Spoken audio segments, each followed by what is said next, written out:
Bismillahirrahmanirrahim. Assalamualaikum warahmatullahi wabarakatuh. Salam sejahtera bagi kita semua.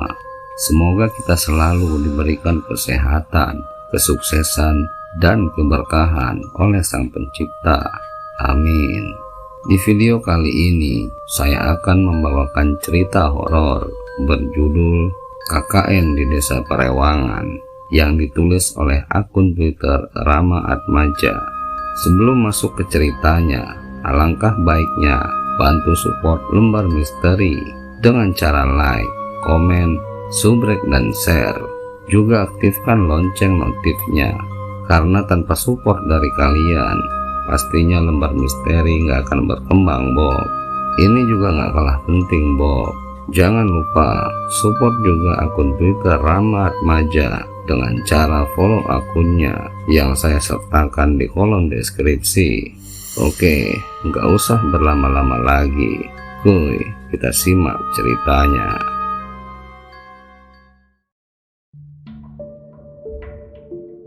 Ufi adalah seorang mahasiswa di salah satu universitas di daerah Jawa Barat yang harus mengikuti program KKN bersama teman-teman seangkatannya pada tahun 2015 di bulan Agustus yang masih di suasana lebaran.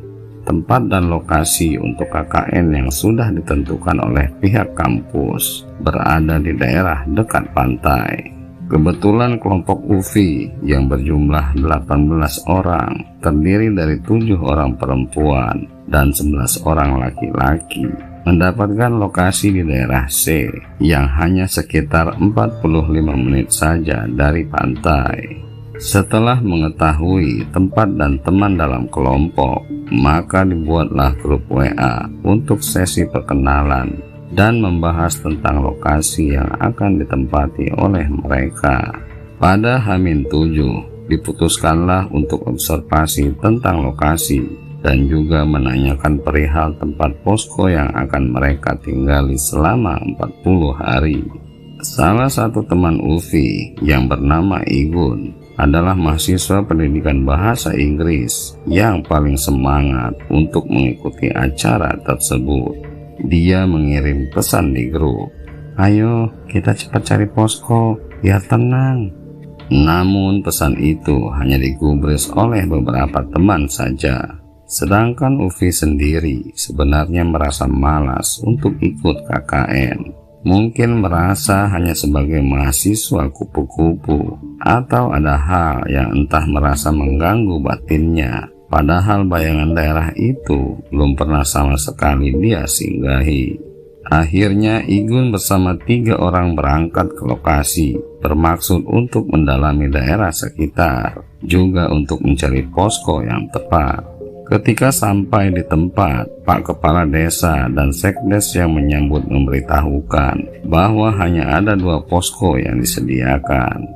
Satu posko di rumah seorang warga yang bernama Bu Narsi yang mempunyai usaha membuka warung makan, serta tempatnya cukup luas meskipun nampak sederhana.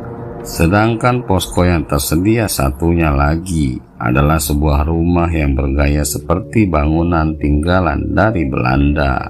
Rumah besar yang telah tak berpenghuni hampir selama 6 tahun itu adalah milik salah satu warga juga yang bernama Pak Budi. Untuk menunjukkan bukti kepada kawan-kawan yang tak dapat ikut, Igun lantas mengabadikan beberapa tempat dengan menggunakan ponsel miliknya. Pintu gapura, kantor desa, dan beberapa calon posko sudah difoto oleh Igun. Lalu dia mengikuti langkah Pak Kepala Desa untuk menuju ke posko yang akan ditempati oleh Igun dan kawan-kawannya. Meski pada awalnya Igun ingin memilih posko rumah Bu Narsi, akan tetapi karena sudah ada yang memesan 20 hari sebelumnya, akhirnya dengan terpaksa menerima rumah Pak Budi untuk dijadikan posko. Pak Kepala Desa pun meminta maaf serta menjelaskan tentang keadaan rumah besar yang akan ditempati oleh para mahasiswa itu. Tersedia 3 kamar tidur, dan 3 kamar mandi, serta ruang tamu, ruang tengah dan dapur. Bahkan halaman belakang pun sangat luas. Apa hendak dikata lagi, hanya rumah itulah satu-satunya yang tersisa untuk digunakan sebagai posko para mahasiswa KKN. Igun dan ketiga kawannya pun hanya bisa menerimanya, meskipun ada perasaan aneh ketika melihat suasana rumah tersebut. Mulailah Igun memposisikan kamera di handphonenya untuk mengambil gambar rumah itu. Dia sempat menelan ludah ketika melihat foto yang pertama dan kedua kalinya hanya tampak gambar yang gelap dan warna hitam saja. Setelah gambar yang ketiga, barulah foto rumah itu bisa terlihat meskipun agak suram. Segera foto-foto yang sudah diabadikan tadi dikirimkannya ke grup WA. Seorang teman langsung menulis, "Ih, rumah itu kok sepertinya lama tak berpenghuni, Gun. Tidak ada lagi apa?" Igun pun segera membalas, "Hanya ini yang disediakan, hanya kosong beberapa bulan kok, nyaman, luas." Dan kata Pak Kades, mereka meminta maaf karena harus menyatukan mahasiswa perempuan serta laki-laki dalam satu rumah, karena hanya ada 2 rumah, dan yang satu rumah sudah di-booking lebih dulu oleh KKN kampus lain. Mahasiswa yang mengikuti KKN kala itu memang cukup banyak, yaitu sekitar 48 kelompok. Kebetulan KKN kelompok UFI ditempatkan di Kecamatan C, tepat di pusat pemerintahan, yang terdiri dari 11 desa, dan semuanya ditempati oleh mahasiswa di satu kampus. Karena tak ada pilihan lain lagi, pada akhirnya semua teman pun menyetujui rumah Pak Budi untuk dijadikan posko KKN. Sedangkan UFI hanya menurut sebagai formalitas saja. Ya malas sih, asal datang, diam, ikuti perintah, nanti juga nilai bagus, gumamnya ketika seorang teman menanyakan tentang sikapnya yang lebih banyak diam. Karena bagi Ufi yang berkepribadian egois dan tak terlalu peduli, hanya menganggap bahwa kegiatan KKN hanya sarana bermain dan sekedar membantu pekerjaan aparat desa saja. Hari keberangkatan pun tiba. Karena jarak dari rumah ke kampus menghabiskan waktu hingga 2 jam, Ufi pun bersiap-siap saat subuh. Waktunya untuk berpamitan. Kakak Ufi sempat menggodanya. "Lah, lu KKN? Nih, KKN mah istilahnya pindah tidur doang. Selebihnya paling dapat cewek. Kamu kan jomblo." Ufi hanya menanggapi dengan senyuman saja, karena tak ingin berdebat dengan si kakak. "Kalau ada apa-apa, telepon ya nak. Insya Allah kalau kitanya baik, sopan, pasti dijaga Allah. Titip, jangan meninggalkan sholat," ujar sang ibu sambil memeluk putranya. Sedangkan sang ayah hanya mengangguk sambil tersenyum, seperti memiliki arti lain untuk melepas kepergian Ufi yang akan menuju ke tempat KKN. Ufi menjawab dengan anggukan, kemudian berpamitan dengan mencium punggung telapak tangan kedua orang tuanya. Di dalam perjalanan menuju tempat berkumpul yang sudah ditentukan, Ufi sempat bertanya-tanya dalam hati, kenapa kok tumben ibunya berkata seperti itu tadi? Padahal kalau dirinya akan pergi kemanapun, sang ibu hanya berkata untuk berhati-hati saja. Setibanya Ufi di tempat berkumpul bersama teman-temannya, sembari beristirahat sejenak, maka dimulailah pembentukan ketua dan beberapa seksi juga. Mereka juga membicarakan tentang rencana selanjutnya sesuai prodi masing-masing. Ufi yang mempunyai sikap pendiam dan cuek, merasa terkejut dan tak enak ketika teman-temannya menunjuk dirinya sebagai ketua kelompok atau biasa disebut koordinator desa. "Apa bisa aku? Pintar enggak? Cakapan bicara di depan umum juga jelek," protes Ufi. Akan tetapi semua temannya hanya tertawa menanggapi protes kerasnya si Ufi. Seorang teman yang satu jurusan dengannya yang bernama Edi malah berkomentar, "Lah, Sudah enak tahu, jadi kordes cuman bisa menyuruh. Sudah, terima saja. Maka dengan terpaksa Upi pun hanya bisa menerima dan meratapi nasibnya kala itu. Keinginannya ikut KKN sudah merasa malas dan hanya ingin bersikap ogah-ogahan, tapi malah diberikan tugas yang harus membuatnya selalu aktif. Setelah pembekalan dan pelepasan, maka berangkatlah mereka menuju ke lokasi KKN berada. Ketika telah sampai di tempat tujuan, semua teman-teman Ufi langsung terdiam 1000 bahasa saat melihat rumah yang akan mereka tempati itu. Meskipun masih berada di depan rumah yang tampak tua itu, hawa tak enak sudah dapat mereka rasakan.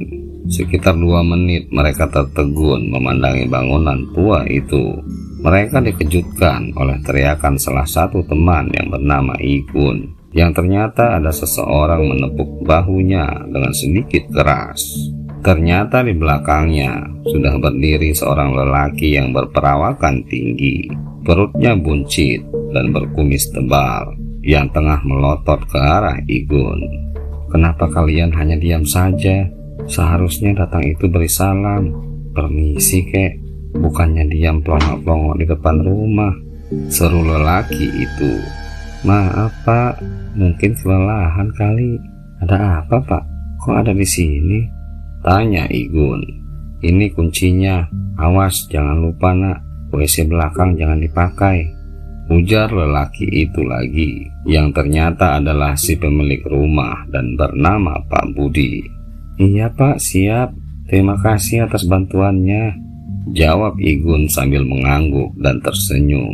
Sebelum beranjak pergi, si pemilik bangunan tua itu sempat menjelaskan bahwa tempat tinggal beliau yang sekarang tak terlalu jauh dari rumah yang akan ditempati oleh Upi dan kawan-kawan, hanya terhalang oleh 2 rumah saja dari posko KKN. Tak ada satu orang pun yang berbicara atau mengobrol pada saat itu, karena masih tertegun melihat kedatangan Pak Budi tadi. Kemudian, tanpa berkata apa-apa, mereka lantas segera memasuki rumah besar yang tampak menyeramkan itu. Meskipun waktu saat itu menunjukkan di angka 12 siang, namun ketika memasuki rumah, mereka merasakan atmosfer seperti pada jam 12 malam. Suasana sangat sepi, suram tak bercahaya, karena sinar matahari tak bisa langsung masuk ke dalam rumah. Terlihat pula lantai ubin berwarna kuning klasik, yang menandakan bahwa bangunan itu memang merupakan peninggalan pada zaman penjajahan Belanda. Rumah yang dijadikan posko memang berada di pinggir jalan. Di sebelah kanan terdapat sebuah kios, namun kios itu tampak selalu tutup. Pada sebelah kiri bangunan, hanya ada beberapa rumah yang terbengkalai. Dinding tembok telah dipenuhi tanaman liar yang sudah menjalar. Di belakang rumah pula merupakan sebuah lahan kosong yang terdapat beberapa pohon kelapa dan pohon besar lainnya, sehingga mirip sebuah hutan yang tak ada penghuninya sama sekali. Akan tetapi, di sebelah kanan bangunan rumah itu masih banyak rumah-rumah yang berpenghuni, yang berbanding terbalik dengan samping rumah sebelah kiri, yang terlihat hanya pemandangan bangunan terbengkalai. Ketika memasuki rumah, kesalahan mereka yang pertama adalah tanpa mengucapkan salam terlebih dahulu, tetapi malah langsung berebutan kamar. Sebagai ketua, Ufi pun membagi kamar supaya teman-temannya tidak saling berebut, juga meminimalisir kontak antar perempuan dengan laki-laki agar tidak terlalu dekat, karena mereka harus tinggal dalam satu rumah. Akhirnya diputuskan bahwa kamar ke-1 dan ke-2 untuk perempuan, sedangkan kamar yang ketiga dan keempat untuk laki-laki. Meskipun 2 kamar terbilang sempit dan minim ventilasi, setidaknya harus diisi oleh 5 atau 6 mahasiswa lelaki. Namun pada akhirnya, Upi, Igun, dan 1 teman lainnya menggunakan ruangan makan yang ada di dalamnya hanya sebuah meja makan menjadi kamar untuk mereka bertiga. Terdapat sebuah jendela yang langsung menghadap ke area belakang. sehingga bisa melihat keadaan di sekitar area yang ditumbuhi pohon kelapa, pohon rambutan, serta beberapa tanaman besar lainnya. Untuk menuju ke dapur, musola, dan WC, memang harus keluar dari rumah utama, lalu bisa melihat area belakang yang tanpa atap. Selama beberapa hari telah mereka lalui dengan berbagai aktivitas. Di setiap pagi hari sebelum melakukan aktivitas, para mahasiswa sering nongkrong di teras sambil sharing tentang proker masing-masing. Salah satu teman Ufi pun sering bercanda. Tetapi hal yang paling mengusik hati adalah ucapan teman-temannya yang menempati di kamar ketiga. 4 orang mahasiswa yang sekamar itu sering berkata dengan nada bercanda, "Ranjang goyang, ranjang goyang."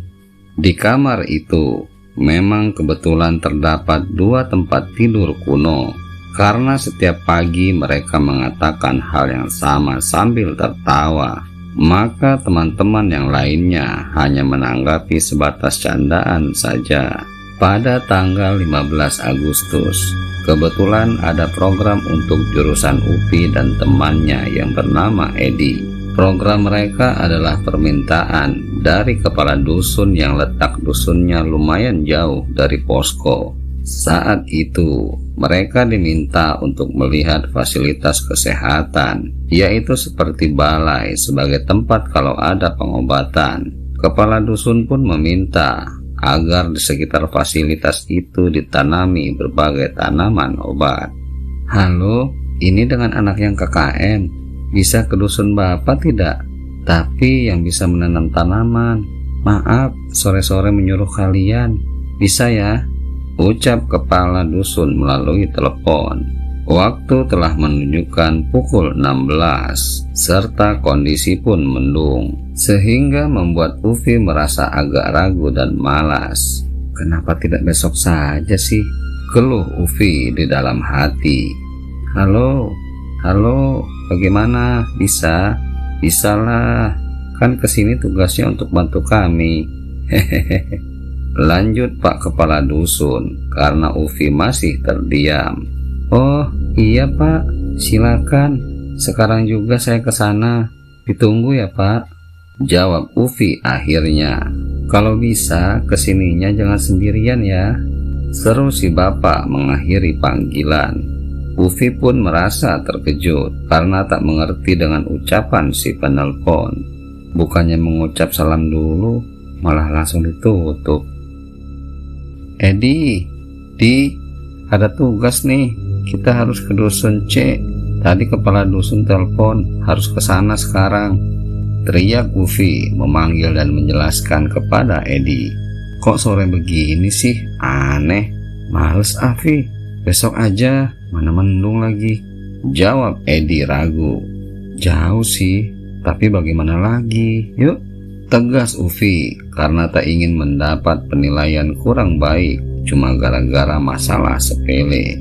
Pada akhirnya mereka berdua berangkat dengan mengendari sepeda motor milik Edi untuk menuju ke dusun tersebut yang letaknya agak menyempil di ujung. Jarak dari posko ke dusun itu biasa ditempuh sekitar 20 menitan bila menggunakan kendaraan bermotor. Mereka pun harus melewati beberapa rumah warga, kebun, serta pepohonan rimbun yang di kanan kirinya tak terlalu banyak rumah. Di dalam perjalanan, mereka tak ingin berpikiran aneh atau hal-hal yang bisa mengganggu. Uang, hanya itulah yang ada di pikiran mereka saat itu. Datang lalu memberikan survei dan mengatakan akan mereka kerjakan esok lusa. Karena di tanggal 16 sampai 18 akan ada acara yang menjadi unggulan dari program KKN. Itulah rencana 2 orang mahasiswa yang merasa terpaksa pergi ke sebuah dusun terpencil. Jalanan yang mereka lalui tak bisa dikatakan mulus, meskipun tak terlalu rusak parah. Hari pun telah mulai gelap, seperti mendung yang tiba-tiba datang menyelimuti daerah itu. Keadaan sangat sepi dan sunyi karena tak ada satu orang pun yang berpapasan atau melalui jalanan itu, selain 2 orang mahasiswa yang dari tadi hanya diam membisu di atas motor roda 2. Terlihat oleh mereka bahwa jalan yang akan mereka lewati selanjutnya adalah tempat yang banyak ditanami pohon sejenis jati atau alba. Akan tetapi, sebelum mencapai tempat tersebut, tiba-tiba motor langsung berhenti secara mendadak. "Vi, kok motor mati ya?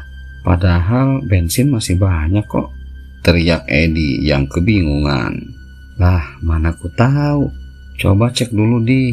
Duh, mana masih jauh, pulang pun jauh," keluh Ufi sambil turun dari jok belakang. Edi menurunkan standar, lalu membuka tangki bensin motor metiknya untuk melihat isi bensin. Terlintas pula dalam pikiran Ufi atas ucapan kepala dusun tadi. Kenapa tadi dibilang jangan pergi sendirian ya? Mungkin pekarangan fasilitas desa cukup luas, jadi mesti datang berdua. "Vi, ayo pulang," ucap Edi membuyarkan lamunan Ufi. Ayo, kita pulang di," jawab Ufi seketika. "Lah, kenapa pulang? Sampai juga belum. Sebentar, kali saja di sela bisa nyala," kata Edi yang langsung membuat Ufi menjadi bingung. "Lah, tadi bilang ayo pulang," ketus Ufi yang tampak ragu.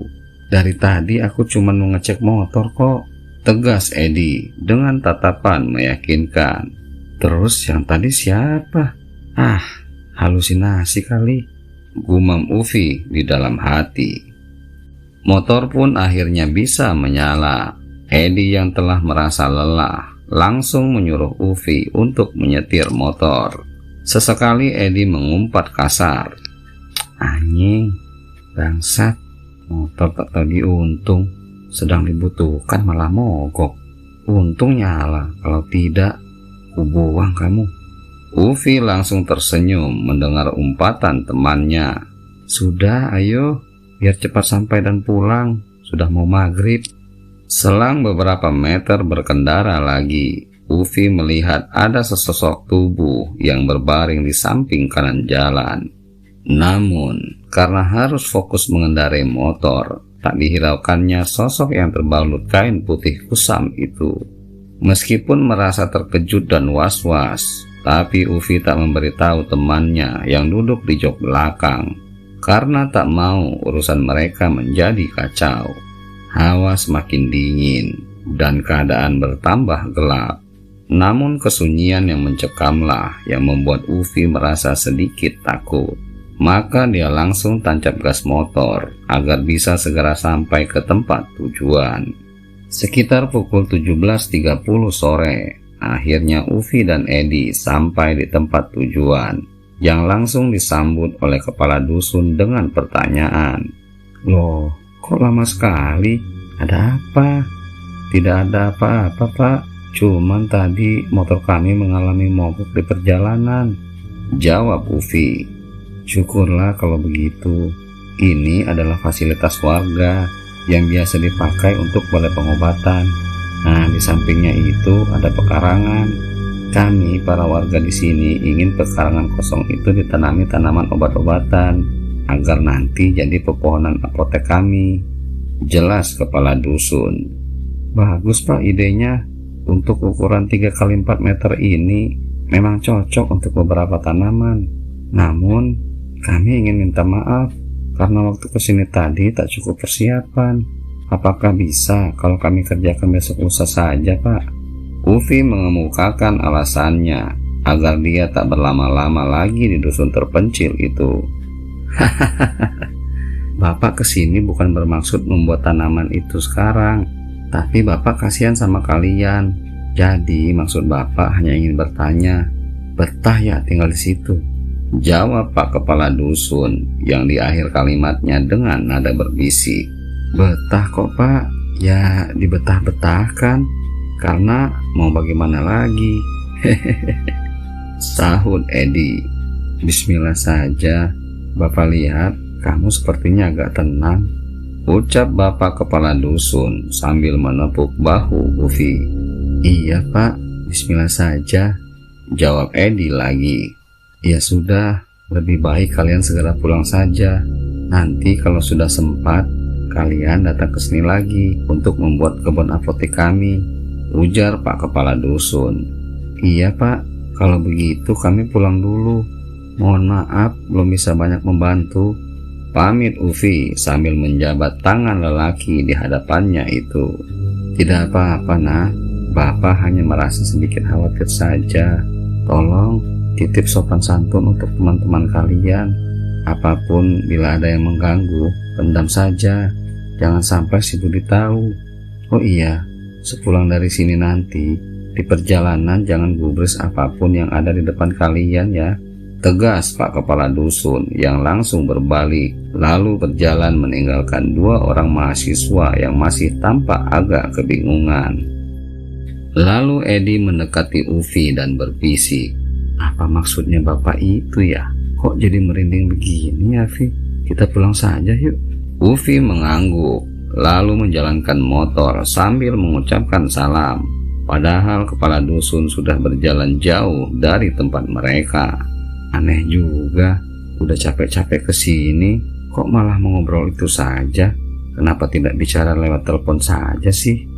Tanya Ufi dalam hati.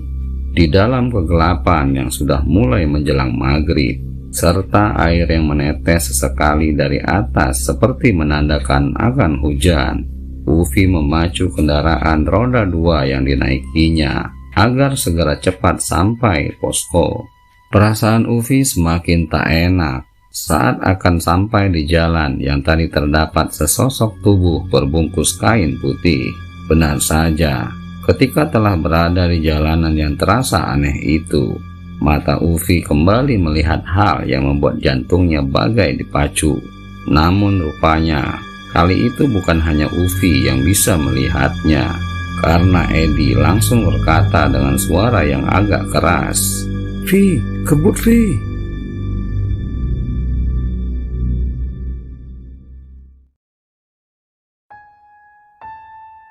Oke Bob, terima kasih telah menyimak cerita ini sampai selesai. Jangan lupa support terus Lembar Misteri dengan cara like, komen, subrek dan share, serta aktifkan lonceng notifnya, karena subrek itu gratis Bob, dan sebagai penyemangat saya untuk menghadirkan cerita horor dan misteri lainnya. Akhir kata, Bob Jangkung pamit undur diri. Mohon maaf jika banyak kesalahan dalam penyampaian. Wabillahi taufik wal hidayah. Wassalamualaikum warahmatullahi wabarakatuh.